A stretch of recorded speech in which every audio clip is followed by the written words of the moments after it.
Hey everyone, in this video we're going to talk about sloppy conditions and 3 adjustments you can make that'll lead to lower scores. Make sure you stay tuned to the end of the video. I'm going to give you a bonus tip, a way that you can practice that'll lead to lower scores when you find yourself in those sloppy conditions. So smash that like button, subscribe to my YouTube channel, comment, and new for the summer of 2024, I'm taking a limited amount of students to do some remote coaching with me through the CoachNow app. Go to the description below, click on the link, you'll find more information there. Also, if you're not already a member, please join my Facebook group. It's called Golf Lessons for Left-Handed Golfers. It's just another platform that you can interact with me, interact with my community. By the way, you don't have to be a left-handed golfer to join. So between Tropical Storm Debbie that blew through here last weekend and the afternoon storms that we get pretty much every day in the summer in Southwest Florida, there's no shortage of sloppy conditions. And what I want to do is give you 3 adjustments that you can make that'll lead to lower scores. Before I do that, just want to give you a reminder of some things that you can do to help you in these conditions. If you know you're going to encounter these conditions, or if the conditions are like that before you even get out there, make sure you have an umbrella, make sure you have a rain suit, plenty of gloves, dry gloves, and plenty of dry towels. That's the big one for me. I love to have as many dry towels as I can possibly have. Stuff them in my bag, makes dealing with it a lot easier. Okay, so now what are like some swing adjustments that I can make that will help me to hit the ball more solid in these sloppy conditions? So we know the ground is softer, it's saturated, and what we can't do is we can't hit behind it. So having precise contact, making sure it's on the golf ball, is of the utmost importance. So what's an adjustment that I can make that'll not guarantee it, but certainly increase my odds of having cleaner contact? And what I call it is a steady head. So we look at the head, you know, it can move forward, it can move backward, it can move up and down, it can move side to side. To make sure that I return the club right back to where it started and get that precise contact, I'm going to focus. I want a steady head all the time, but in sloppy conditions, I'm going to focus on it even more. Keeping that head real steady, letting that club work around my body so I can land on the back side of that golf ball and not hit it heavy, not chunk it, soupy conditions. We know what happens when we see that. So I'm going to hit one, and that's going to be my main focus here, is I'm going to work on keeping my head as steady as I possibly can and land on the back of the golf ball.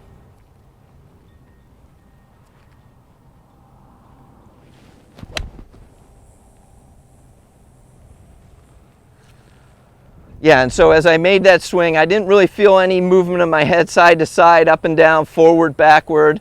It felt like a very steady head. I was able to land on the back of the golf ball. I hit it very solid. That's the first adjustment I want you to see you make when you encounter sloppy conditions.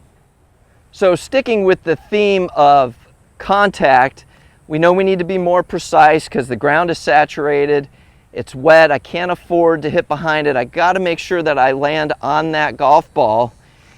It goes back to a drill. I've used it many times. I start all my golf schools off with it. There's other videos that talk about it. But if I put a line in the ground, I scratch a little line here with a tee, I want to make sure that I hit that line. Imagine the ball sitting up on top of that line, but I want to hit that line and get the divot in front. We know that. One thing that makes it really easy for me to hit that line is if I control my rhythm. So it's easier for me to hit that line at 75% than if I'm swinging 110% and I have no idea where the bottom of my golf swing is. So the next thing that I would encourage you to do when you're in sloppy conditions and you want to see lower scores is we're going to take a little bit more club and use what I always refer to as cruising speed, or 75% effort gives me more command over the bottom of my golf swing, helps me to land on the golf ball, get ball then turf contact, not turf then ball contact. So let's do this next. And I like this because it really fits in with the first thing we talked about. They really go hand in hand. I'm going to have a really steady head. I'm going to give 3/4 effort cruising speed, take a little more club. So I have an 8-iron here. Let's just say it's a 140-yard shot. Usually my 8-iron's my 150 club, so it's more of a 9-iron shot, but I'm going to use my 8-iron. I'm going to give better rhythm, 75% effort, with the ultimate goal of controlling the bottom of my swing better. So let's give that a try. So I get in here, I've got a little bit more club, and it's just going to be 75% effort, cruising speed.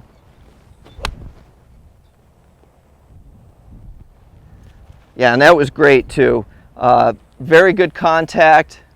Was able to land on the golf ball, get the divot in front if you can see it here. But that's the second thing I want you to work on, or should be forefront in your mind when you're in sloppy conditions and you want to shoot a good score.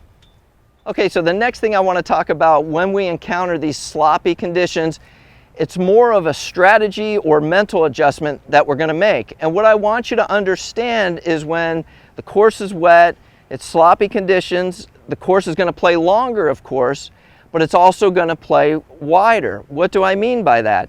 If I get a ball going offline in dry conditions, what's it going to do? It's going to hit and it's going to scurry into the trees, into the native area, out of bounds, into the water, whatever might be out there. Well, in sloppy or wet conditions, the ball is going to fly, and when it hits, it's going to stop. So the golf course effectively plays much wider, so that gives us an opportunity to be more aggressive with our club selection off the tee. So a hole that traditionally in dry conditions or average conditions I would hit a 3-wood or a hybrid, I can go ahead and hit that driver, push it up there further, because I don't have to, if I do hit it offline a little bit, it's going to hit and it's going to stop. It's not going to run into the trouble. Now this also applies to approach shots where the ball is going to hit the green. It's very soft out. It's going to hit the green. It's going to stop. So club selection, as far as aiming at the pin, I can be a little more aggressive. I don't want you to go crazy and chase pins that are just pins you shouldn't chase, but playing a little bit more aggressive with your club selection, knowing the ball is going to stop when it hits the green. So I'm just going to hit a drive here, and these two trees that are out on the fairway, I always like to use them as the left and right side of the fairway because they're fairly narrow, and I know if I can hit it between those, I'm going to hit it in most fairways that are out there. But I'm going to pretend, I don't need to pretend, we just had Tropical Storm Debbie roll through here. We still have some water on the range.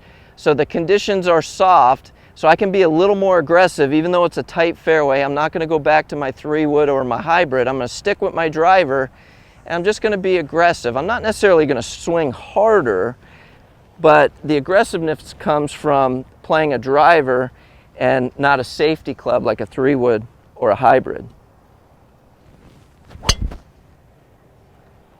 Yeah, so that's great. That is right down. I just split those trees, and I know I'm not going to get the tumble I would get when the course is dry, say in April here in Southwest Florida, but also I know if it was a little left or a little right, I'm not going to get in trouble either.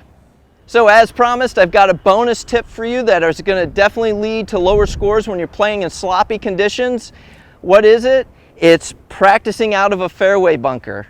Just like sloppy conditions, I can't hit too far behind the ball or it's going to hardly come out of this fairway bunker. When I'm over on the grass, I can hit a little bit behind it and still hit a functional golf shot. In the sand, in sloppy conditions, it doesn't work. I want to share a story with you. Early in my career, I worked at Naples National Golf Club in Naples, Florida, and it was modeled after Pine Valley, Pinehurst, so there's a lot of sand scrub on that golf course. And on our driving range, we had fairway and then some sand scrub, but we couldn't drive the picker in the sand scrub, so we'd have to go out and pick it by hand. Or what I would do a lot of times is take a 8-iron, 9-iron wedge, gap wedge, and hit balls out of the sand scrub back onto the fairway, and then pick it up with the picker. But what this did is it taught me to make very solid contact with the golf ball, which is what you need when we're playing in sloppy conditions. It goes back to the steady head.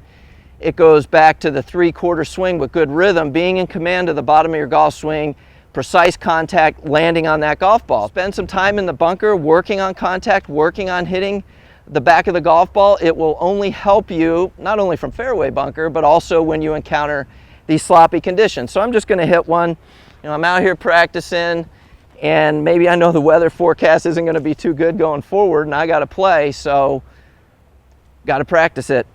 And I'm just going to do the same things I did over there. I'm going to focus on my steady head, and I am going to be more like 3/4 and good rhythm.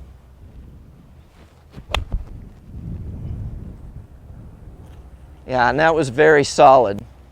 So now you have 3 adjustments you can make that'll lead to lower scores when you're playing in sloppy conditions. Remember, keep that steady head. Take a little more club, 75%, 3/4 effort, help you control the bottom of that golf swing for precise contact. And then understand the course is playing wider, so we can be a little more aggressive off the tee. We can be a little more aggressive into the green because the ball's going to hit, it's going to stop. Don't chase sucker pins, but you can be a little more aggressive on those approach shots. So remember, please like, subscribe to my YouTube channel, and comment.